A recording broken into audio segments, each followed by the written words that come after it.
আমরা হারিয়েছি একজনকে আছে কলকাতায় সুনীল নেই। সুনীল গাঙ্গুলির প্রতি শ্রদ্ধাঞ্জলি। আমাদের এই প্রোগ্রামটায় মাঝে মাঝেই আমরা সুনীলের কবিতা উচ্চারিত করব।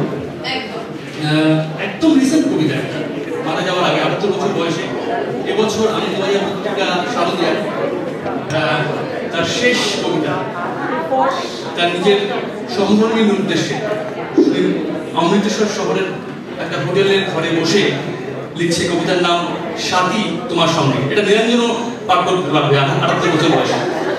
সুনীল গাঙ্গুলির সহধর্মীর নাম সাথী গাঙ্গুলি। সাথী তোমার সঙ্গে। প্রথম চিঠিতে দেখা, তারপর ছন্ন ছাড়া কত ঘোরাঘুরি, প্রথম আলাপের 2 বছর 27 দিন পর একসঙ্গে বাড়ি ফেরা। অনেকেই ভুরু কুঁচকে ছিল, আর অনেকের কি জানি ঠিক 9 মাসের মধ্যেই পুপলুর জন্ম। সেই পুপলু এখন সে নিজেই বাবা। তার আর চান্দ্রের বাচ্চাটি দাপিয়ে বেড়াচ্ছে আর ভাঙছে কত খেলনা। এর মধ্যে কেটে গেল 44টা বছর। সে কি সাথী? তার মানে যতদিন তুমি তোমার বাবা মায়ের আদরের ছোট্টি মা ছিলে, তার চেয়ে ঢের বেশি বছর সংসার জমালে আমার সঙ্গে। ভাঙলো না, তেমন কোনো ফাটল নয়। কি আশ্চর্য, তাই না?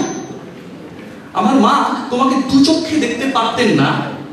যদি একথা বলতে পারতাম তাহলে তা বেশ একটা ধারাবাহিক গল্প, শাশুড়ি বনাম বউ, টিভি সিরিয়ালের মতো।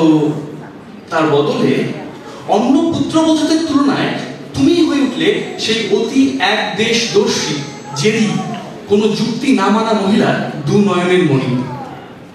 বাগুইহাটি থেকে গড়িয়াহাট অনেকটা দূরত্ব ছিল তখন। রক্ত মাখা নাক নিয়ে বাড়ি ফেরা, ওহ আমার সেই সব প্রচন্ড দুরন্ত রাত। আমার মা আর তোমার একসঙ্গে কান্না। পুপলুকে এক বাঁজা রমণী চুরি করে রেখেছে বুকে তুলে। আজ এই অমৃতসর শহরের হোটেল ঘরে হঠাৎ একা খুব মনে পড়ছে স্মৃতি জীবন্ত মায়ের কথা। আমগ্রামের ফুটফুটে একটা মেয়ে যতন, তার মায়ের নাম মণি।